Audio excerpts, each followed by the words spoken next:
copiii mei dragi, de o oră întreagă mă spun, dar se pare că nu au găsit cuvinte care să-mi meargă la inimă. În timp ce vorbesc, vă place să stați în spate la mine. Termin imediat. Piotr? Fiică-te ce mie. Vreau să te ridice, Doamne, Dumnezeu. Mai răbdare să înțelegem, să vezi după să... Uite, asta mă gândesc că nu învăț. Da, mă fisură. Învață, dar că nu vezi. Ai învățat să protestezi pentru libertate, dar să păstrezi măsură în purtatea, n-ai învățat. Te-a luat afară din universitate. Când scrii pe drept, greșești. Studentul trebuie să învețe, el nu-i chema să rândească viața. Dacă oricărui băiețan de 20 de ani are să iei sănătate să stabilească un rânduială, atunci le se iasă haos. Pentru oamenii cu apel pe moment nu va mai fi loc în lumea asta. Învață întâi să fii stăpân pe meseria ta și nu poți să pui la cale. Dar până atunci, de câte ori îți dai cu părerea, oricine ai dreptul să-ți închide gura.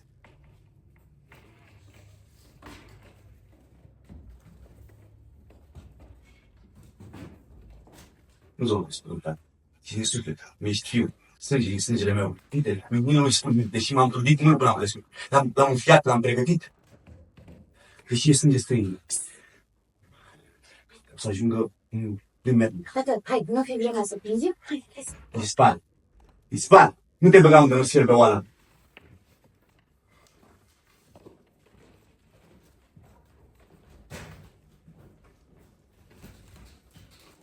Ați văzut? Mama n-are nici o clipă. Vă tot păzește. Tremură într-una. Nu cumva să vă jignesc. Eu nu vreau să vă jignesc. Nu vreau să jignesc pe nimeni. Voi mă jigniți pe mine, amari vă jigniți. În casa asta e un grup cu băgare de seama de parcă podeau ar fi pretarea de ciobru. Până și prietenii mei vechi au încetat să mai calce prag. Ziceau, copiii tăi au ajuns oameni învățați, iar noi suntem oameni simpli. Te pomești să-și bate joc de noi. Și de câte ori nu v-ați bătut joc de ei, iar mie vrea să intru în pământ de rușine. M-au părăsit toți prietenii. Fuge numai de copiii mei învățați ca de ciumă. Iar voi nici măcar nu-l băgați în seama pe tatăl vostru. Nu vorbiți cu el prietenește. Nu-i spuneți ce vă frămândă.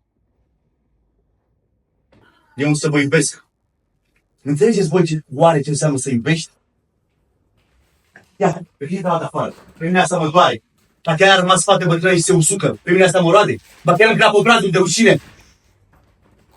Cine mai pe ai dat de fete care se mărită? Te vreau omorând cu la Piotr, nu student. Uite-te la filul lui Filip Nazarov. Și-a terminat studiile, s-a însurat, are o fată cu zestre. Are un venit de 2000 de ruble pe an. Care să ajungă membru în Consiliul Municipal. Da, ai răbdare, am să mă însor și eu. Da, văd eu. Și mine e gata. Vorba e că cine vrei să iei. Pe această nimeni, pe femeie și străbălată, unde ai pichet și băduvă? Nu ai dreptul să spui asta despre Ce el. să vă spun, că e străbălată sau că e băduvă? Tată, te rog, lasă asta. Piotr, pleacă sau taci. Vezi bine, Piotr. Ascultă, eu nu mai înțeleg nimic. Tată, când vorbești, simt că ai dreptate. Dar știu că ai dreptate și crede-mă, simt foarte limpede. De ce? Noi avem dreptatea noastră. Nu te supăra, ai răbdare. Dreptatea e de două feluri, tăticule. Minți, dreptate e de un singur fel. Ce dreptate aveți voi? Unde-i? Arată-mi eu. Tăticule, nu striga și eu îți spun la fel. Dumneata ai dreptate. Numai că dreptatea dumitale e prea îngustă pentru noi. Am crescut, nu ne mai încape, cum se mai încapă în haină veche. Te strânge, te apasă. Firește. Tot ceea ce ți se pare dumitale important în viață, principiile dumitale de viață, nouă nu ni se mai potrivesc. Firește, da. Voi, ați ajuns o băietate. Pe tine eu sunt un prost. Tăticule, nu chiar așa. Ba așa e. Zi și noapte. Vă vin musafir toată ziua seară. Noaptea nu-i chip să dormi. Tu ai și țin văzul meu pochileașă. Tu ești veșnic, o suplată, iar eu cum am avut am ghemuit într-un colț. Dragul meu, uite-te la mine. Eu și într-un colț sunt mulțumită. Numai să nu vă mai șerpeați atâta. Nu-ți bate gura. N-au nevoie de tine, n-au nevoie de noi. Noi suntem niște străini pentru ei. Ce chin. Tăticule, pricepe, nu are niciun rost de certăm. E o prostie așa dată din senin. Deodată minți, nu așa deodată, de ani de zile nu coace cu asta în inimă. Fete, Tane, fie-ți o milă de tatăl vostru, gata. O prostie, auzi o prostie, prostii și tu. Eu nu sunt îngrozitor, am trăit împreună părinți și copii. Acum dreptate e de două feluri, poftim.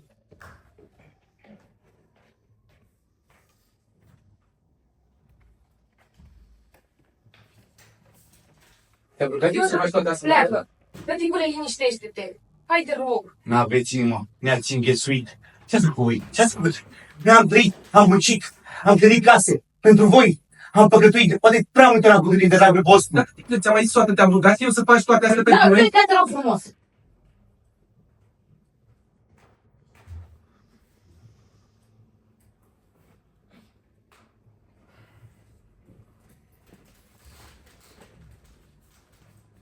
mustră conștiința. Fugiți de dracu fugiți ca dracu de tămâie. Dom'le, stai așa un pic, stai imediat, așteaptă un pic, imediat. Dați-ne repede 50 de copii să vă dirijăm. Hai. Ce simțitule, dar unde ai tu buzna în casa Nu-ți vorbim, unde te trezești? Unde te trezești să dai buzna așa în casă dacă nu Dar fugi? eu ce am făcut? Mi-a dat repede la comitat. Da, ai nevoie de ajutor, ești la ambiente. Hai că vin acum.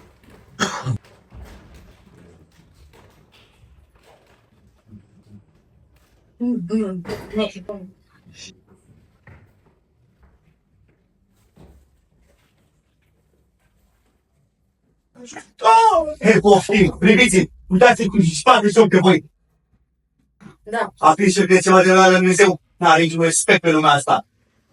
Tania, adu-te până la bucătărie, vezi dacă e gata ceva. Ce? La bucătărie, vezi dacă e gata ceva. Dar pe Petru unde trimiți? Unde trimiți? E, tu, femeie proastă mai ești. Înțelege că nu sunt o chiară. Mă tem, pentru ei mă tem. Strig de durerea că în sfârșit sufletul. De ce ajunge lângă mine? Lasă că știu eu mai bine. Noi suntem, cine mai are nevoie de noi, dar ei trebuie să trăiască. Ei, dragi mamică, o să dure destul amărăciune de la străini, măcar. Vă necăjiți degeaba, v-am mai spus. Tată, ți s-a pus fac.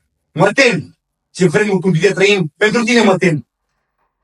Dacă se întâmplă, Doamne, trebuie ceva, cine are grijă de noi, Dumnezeu? Tu, dragul meu, ești sigur, nu sprijin. Că eu știu cum este.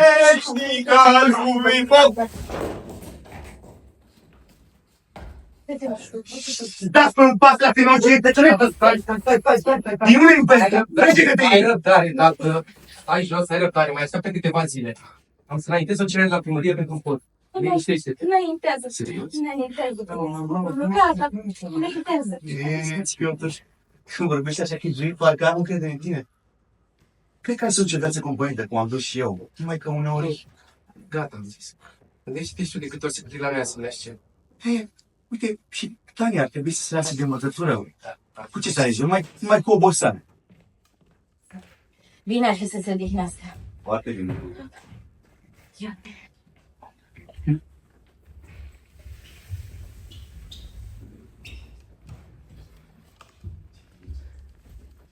Mai e mult până la masă? Tu întâi să te speli pe mută și după să întrebi de masă. Mutra asta mea e mică, o spăl imediat, da? Mi-e o foame de... Am stat toată noaptea prin frig, mi-a intrat frigunoase, o locomotivă veche. Aiurea, ce l-a eu pe șeful Greli să meargă el pe locomotivă, de asta și pe vremea asta, pe ploaia asta. Trâncă într-una. Am băgat eu în seama că ai început să iei peste picior pe șefii tăi. Da, șefilor nu se întâmplă nimic. Tată, vorbești despre tine, nu despre ei. Da, despre tine vorbești. Despre mine? Bine.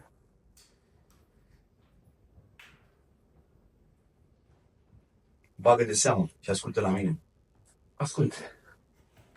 Ți la nasul la purtare. Și asta e o noutate sau... Să nu îndrăznești să vorbești cu mine pe limba asta.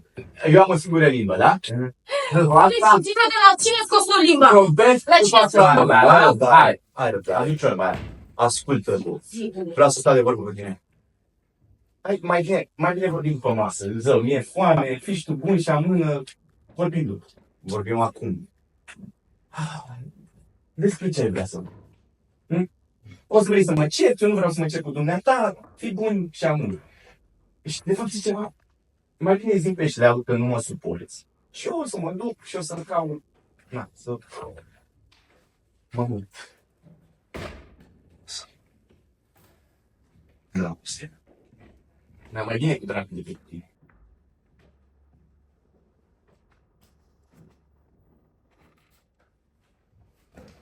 Calinca, calinca, malinca, malinca, calinca, malinca. Iar pasau la ceardă. Nu-ți poți închipui. Mi închipui foarte bine. Ați jucat o scenă dramatică dintr-o comedie nesfârșită cu titlul Nici la bal, nici la spital. Ție-ți permite să vorbești așa.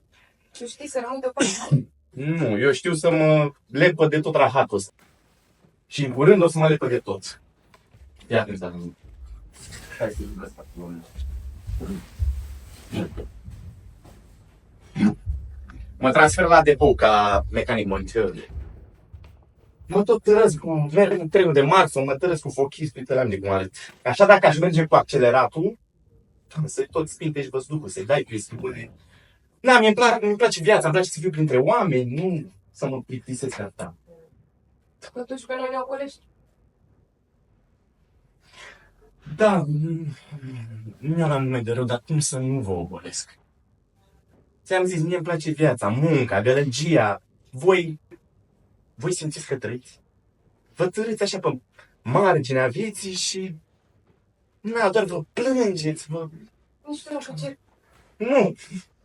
Deși locuiesc aici de o viață. Uite, când un om se culcă, da, într-o poziție incomodă, se întoarce pe partea cealaltă. Dacă când se așează în viață pe o poziție incomodă, nu face altceva decât se plânge, se băicărează. De ce vă plângeți de atâta? A fost forțare și întoarce-te. Un filozof a spus că m-am prostia, se pare.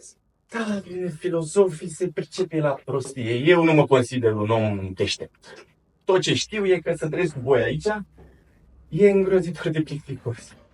Tare vă place să vă plângeți, să vă plângeți, să vă plângeți. Cine credeți voi o să vină să vă salveze? Nimeni. Pentru că nu meritați. Unde-ți vine atâta răutate? Crezi că asta e răutate? E cruzime. Eu cred că te-am lipsit de la tetere, care nu știu de ce urăște pe toată lumea. Nu chiar pe toată lumea. Auzi? Ție nu se pare că teterevul ăsta seamănă așa cu un topor? Un topor. Ce Da. fel de topor? Ce fel de...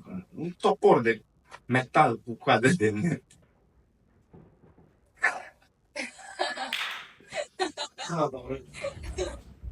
Și cu tine e o plăcere să vorbești. Ai atâta prospețime, numai că nu prea ești atent. La cine? La ce? Față de oameni, față de mine, Poate că nu sunt așa cu toată lumea. da, dar față de mine, Față de tine. Da, față de tine. Uite, eu pe tine te stimez foarte mult. Și te iubesc. Dar un lucru nu înțeleg. De ce ești profesor? Adică munca asta văd că nu-ți priește, te enervează, te usucă așa. Și când te gândești, e o muncă incredibilă. Adică copiii, nu? Copiii sunt oamenii de mâine. Orice muncă, ca să o faci bine, trebuie să o iubești mai întâi. Nu? ție nu ți milă uneori. De cine? Procurorule! Ați luat masă? Nu. Nu. Te-ai poftit la mine că am făcut o plăcintă grozavă. Dar unde e procurorul? Eu o să mănânc toată plăcinta asta. Ăștia din adus nu mă hrănesc. Aici cred că s-au supărat pe mine, nu știu. Nu știu ce sunt. E pentru limba ta, dar se vede. Hai, Tania.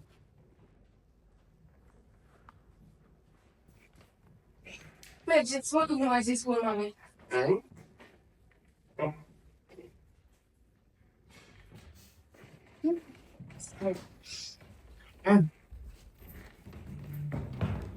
De unde știi tu că am spus limba la pe puțin? Ce-ai scos? Abar n-am, dar ce s-a întâmplat? Mai bine zi de plăcinta asta, grădavă. Las cap eu.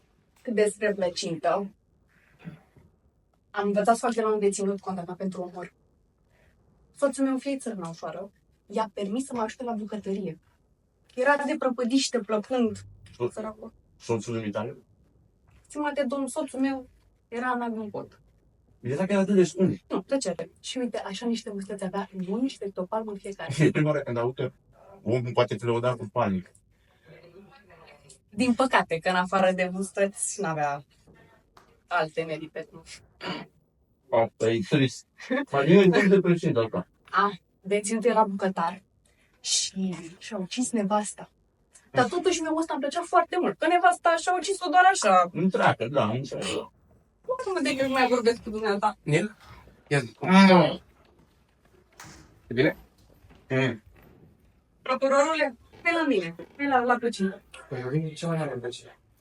Trecutul a certat am spăinit, că nu e suficient de respect. Termină. Nu, nici nu știu cum își permite să vină la tine să ziceară voi. Păi dacă e vorba să mergem, hai să mergem atunci, nu? Mergeți, bine și eu, nu mai repede. Tania, Ce? la voce. Da... Piotr s-a dus la chirie așa? Da, nu știu dacă... Știam eu, are să-l scoate din minți, asta. Îmi spune-mi, mă. Tu ar trebui să-i spui, frățioare, asta nu-i bună de nevastă pentru tine, nu? Te să-i spui așa. Și pe de altele, ești sărac. Lasă că știu eu, care se va rupe pensie după bărbat. Să mă lasă asta, Elena nici nu-l bagă seamă pe Piotr. Păi nu, că din adins face ispita. Cum că nu interesează când de fapt te plăjește ca pe sfat pe șoarece. Lasă că știu eu. Să-i spui așa. Să-i spui toate astea. Că pe mine asta nu mă privește. Ce-mi pasă mie? Spune-i dumneata, pe mine lasă-mă în pace. Pricepe, sunt obosită. Dar nu trebuie să-i spui acum, poți să-i spui adevărat. Nu trebuie să-i spui acum. Tu te odihnește, du-te. Dar n-am unde să mă odihnesc. Sunt obosită pentru totdeauna, înțelege, pentru toată viața. Sunt obosită de toate. Și de voi.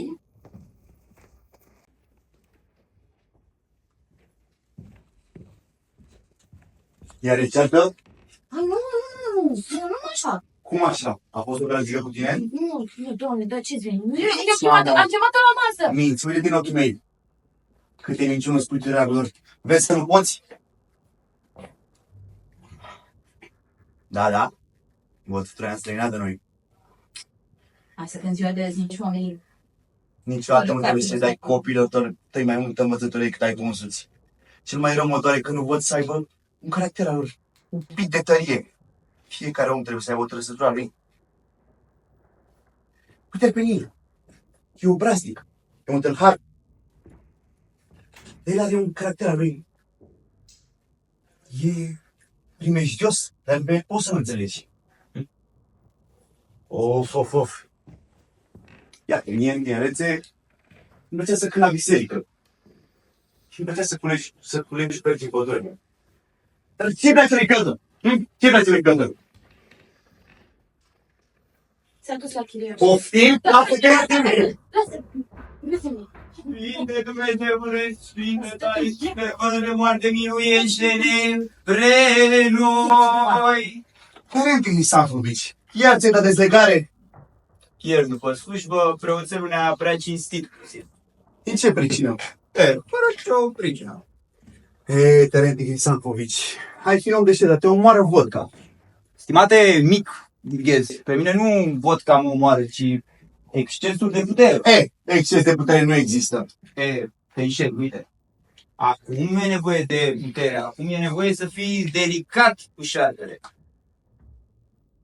Uite, îi izbi cu asta în masă, Sandărova, cu așa brațe, loc pe măsură îmi pot găsi numai la arșivă, unde pot să ridic greutăți și să rup lanțuri de fier. Însă eu am învățat. Și am învățat bine, de asta m-au și dat afară de la seminar. Am învățat și nu vreau să caște gura a oricine la mine. Vreau să trezesc în toți cei care mă privesc neliniște și nemulțumire. Amin. Rău mai ești. Iartă-și. O vită de mărimea mea n-are cum să fie rea. Dacă la puterea mea s-ar mai adăuga și răutate, atunci unde ai mai putea fugi de mine? N-am de ce să fug. Sunt în casa mea. Lasă, tată, lasă. Ești în casa ta. Toată asta este casa ta, clădită de tine. Da, eu n-am loc în viață. Mic burghez ce ești. Trăiți degeaba. Dar dacă ai vrea. Nu vreau să vreau. Mi te poți închipui pe mine cuvincios îmbrăcat, închinându-mă în fața ta ca o slugă? Nu. Nu poți. Ce bine că e bine. Ia, trece. Bună ziua și nu te teme că nu-ți mai zic nimic, că știu tot. Dumneata nu știi nimic. Hai cu ciorba aia. Lasă că o aduce minte. Uite, nu-mi place să ascult vorbind. Mai ales când vorbești despre tine. Dar când îți spui gândurile, atunci simți adâncimea. Da, și mie îmi place, pentru că ești prost cu măsură și deștept cu măsură. Ești bun cu măsură și rău cu măsură. Ești un mic burghez modern. Ești întruchiparea desăvârșită a banal. Acea forță care trăiește și triumfă și ucide chiar și pe erou. Hai să bem ceva înainte de ciorbă, critică venerabilă. Bem când aduce mâncare. Dar ascultă. Ce motiv jignesc pe mine? Trebuie să vorbești frumos, cu blândețe, dacă vrei să asculte cineva. Altfel, dacă ai simțit de mea, ar trebui să fie ceva prost să te asculte.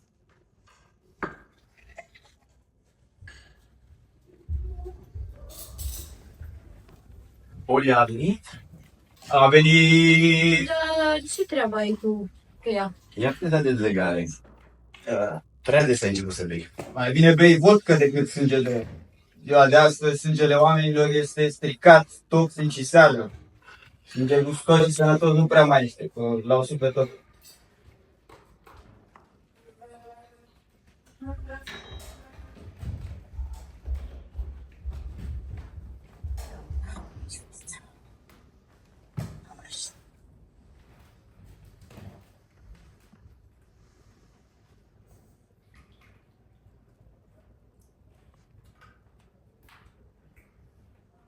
Hai, fetiță, hai, ce faci? Dezlânți?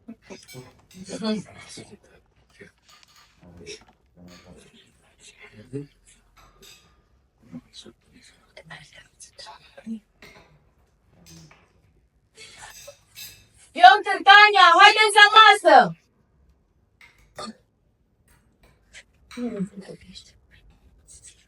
De fapt, că nu trebuie.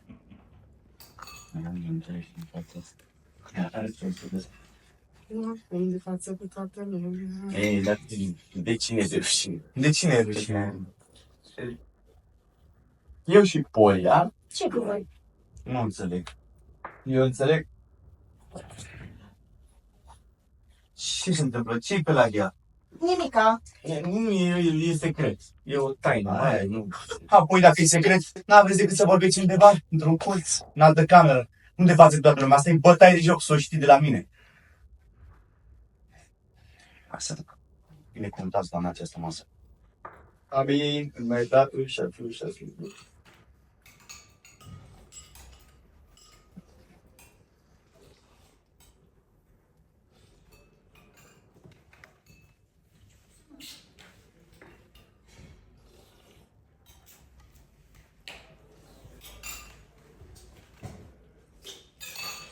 Îți vine să ții lumea în cap.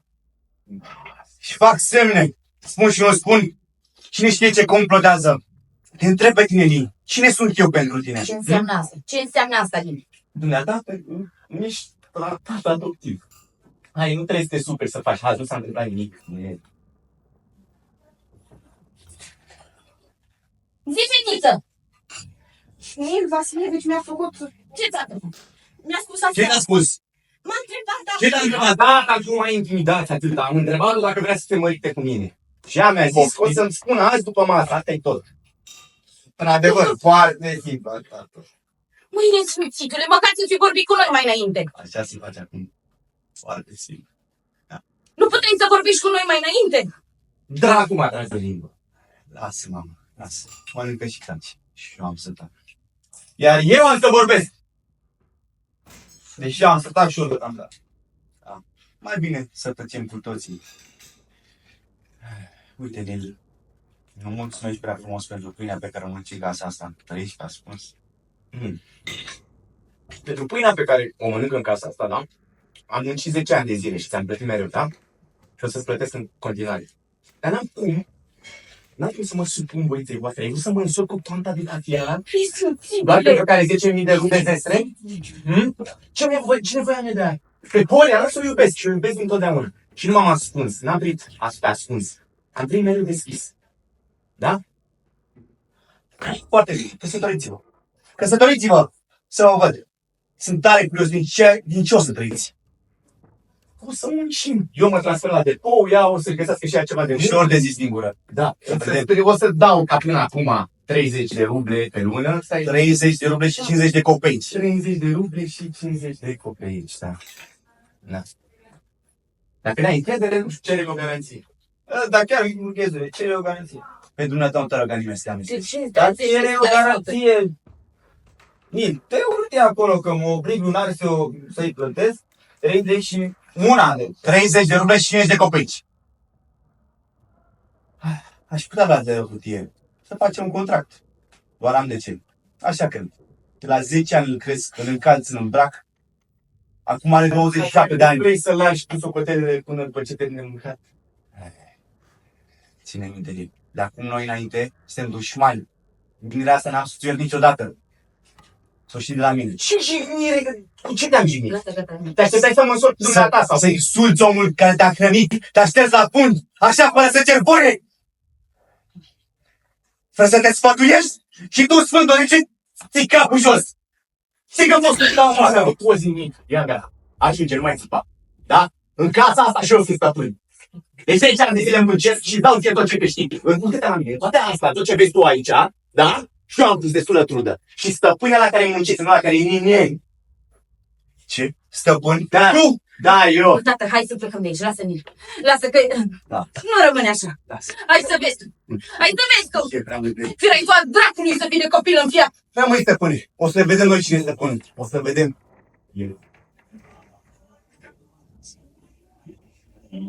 Stămbălon, stârnit. Nu știu să-mi țin gura când am ceva pe suflet. Mă ia gura dinainte, că eram să fie. Da. Foarte frumos. Am asistat și am privit la o scenă foarte interesantă. Știi, frățioare, chiar ai talent. Adică ai putea juca rolul de eroi. În ziua de astăzi, oamenii trebuie să împărțiți în două categorii. Pe de-o parte, eroi, adică proștii, și pe de cealaltă parte, ticăloși, adică oamenii deștepți. Cine m-a pus să o bag pe Polia în porcăria asta? O să o fi speriat, dar bine știi că ea nu e sperioasă. Da, Ticăloși poate se simte jignită pe semne sau zi, ticăloșii ce? Călăcii sunt mulți la număr. Lor le place așa să caute forța, dar nu forța aceea din pieptul și din brațele mele, ci forța viclenie. Viclenia e deșteptăciunea fiarei. Acum îți dai seama, acum trebuie să grăbim nunta. Și ea nici măcar nu mi-a zis da, nunta clar, să știu ce fac. Doamne, tare îl urăsc omul ăsta. Toată casa asta, toată viața ta, putere, de toți ăștia din casa ta își fac joc de viață și nici nu-și dau seama, o înjosesc. Sunt niște moști. Proștii sunt puțini la număr. Lor le tot place să caute chestii care nu le trebuie, adică lor le place să ticluiască rețete de fericire universală. În general fac prostii. La prostii sunt maestru, da. Dar uite că ea iubește viața. Dragostea asta ei față de viață e calmă, e grijulie. Amândoi suntem curajoși. Și dacă o să avem vreodată o dorință, o să putem să ne o ducem până la capăt. Și viață frumoasă o să ducem. Strajnic te-ai mai învățat. Hai, ce zici să te duc acasă? Mie frate, mă duci tu! Bine, da. Plec atunci. Bun.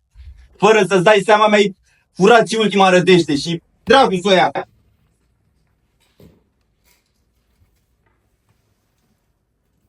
Ei, care acum? Eu sunt. Da. Credeam că mi s-a părut. Chiar eu sunt.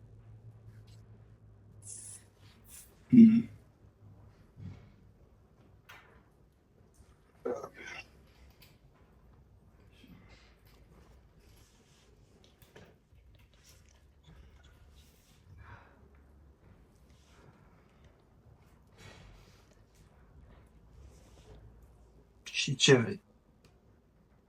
Stau aici pentru că n-am unde. Din ce și pentru ce să trăiesc. Nu știu de ce mă simt atât de slabă și de netrebnică. Sunt atât de obosită.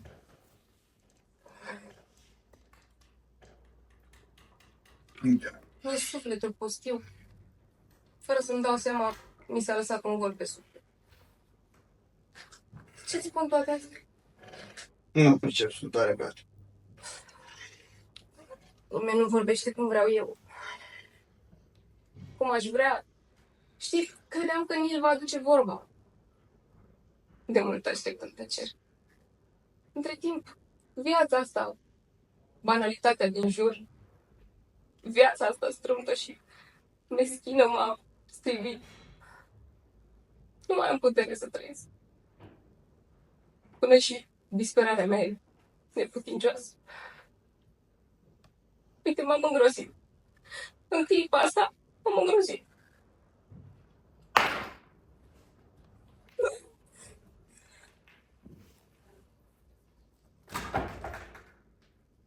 Fie blestemat în casa asta, asta tot.